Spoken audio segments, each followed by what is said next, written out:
Bro total 269 rupees. ఈ tattoo బాగున్నాయి bro. అది చూపి ఒకసారి నాకు కెమెరాలో కనిపిస్తుంది. So hey guys, good afternoon అందరికీ. సో ఈరోజు మన 1 lakh in 100 days ఛాలెంజ్లో డే 32 అనమాట. సో ఇప్పుడే స్టార్ట్ అయినా. ప్రజెంట్ టైం 2 అవుతుంది. సో ఎక్కువ రైడ్స్ ఉండవు, షార్ట్ రైడ్స్ అనుకున్నా. బట్ షార్ట్ రైడ్సే బాగా పడుతున్నాయి ఈరోజు. లాంగ్ రైడ్స్ అస్సలు పడట్లేదు. అండ్ ర్యాపిడ్లో లాంగ్ రైడ్స్ కొట్టాలంటే కమిషన్ ఎక్కువ పోతుంది. సో ఊబర్లో లాంగ్ రైడ్ కొడదామంటే ఊబర్లో లాంగ్ రైడ్స్ వేయట్లేదు. పెద్ద సమస్య వచ్చి పడిందే, ఇప్పుడు ఏం చేద్దాం? పార్సలా?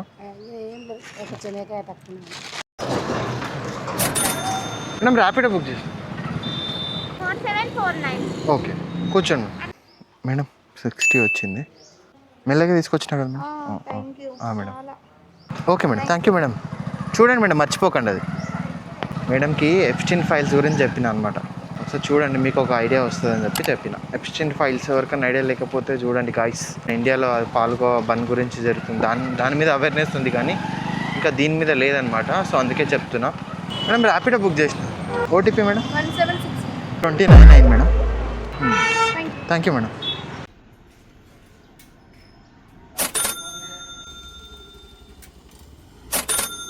ప్లేస్ కూడా ఎంత ప్లెజెంట్గా ఉంది అసలు. ఇక్కడ అసలు ఏం సౌండ్స్ లేవు ఎక్కువ, ఏదో పాటలు వినిపిస్తున్నాయి అంతే. బాగుంది, ఎంత మంచిగా ఉంది బ్రో. ఎక్కువ డిస్టర్బెన్స్ లేదు, ట్రాఫిక్ లేదు, ఏం లేదు. గైస్ ఇది పార్సల్ వచ్చింది, పార్సల్ ఇచ్చారు.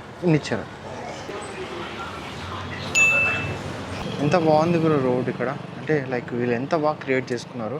మొత్తం లైట్స్, చెట్లు, అసలు అదైతే మస్తు ఉంది. ఇంకా వాళ్ళకి ఇక్కడ హాస్టల్స్ మొత్తం ఫుడ్ ఫెసిలిటీస్ అన్నీ ఇక్కడే అయిపోతాయి వాళ్ళకు. పోచారం పోయినా కదా, పోచారంలో అయితే ½ an hour వేస్ట్ అయిపోయింది. 7:30 అవుతుంది, ఇంకా 3 రైడ్స్ కొట్టాలో ఏం చేయాలో అర్థం కాలేదు. అట్లే ఖాళీగానే వచ్చేసిన 4-5 కిలోమీటర్లు. ఫస్ట్ ఇక్కడ బోడుప్పల్ సైడ్ అని వస్తే రైడ్స్ పడతాయి. ఎగ్జాక్ట్ 7:30 అయింది. ఇప్పుడు టైం 8:01 అవుతుంది.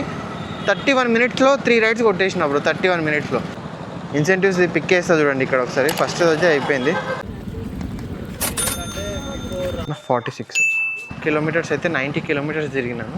సో అదనమాట. పెట్రోల్ అండ్ కమిషన్ పోగా డే 32 ఎర్నింగ్స్ అయితే ఇక్కడ స్క్రీన్ చేస్తా. టుమారో వ్లాగ్తో మళ్ళీ కలుస్తా గాయ్స్. సో అప్లోడ్ కుంటా మరి. బాయ్ అందరికీ.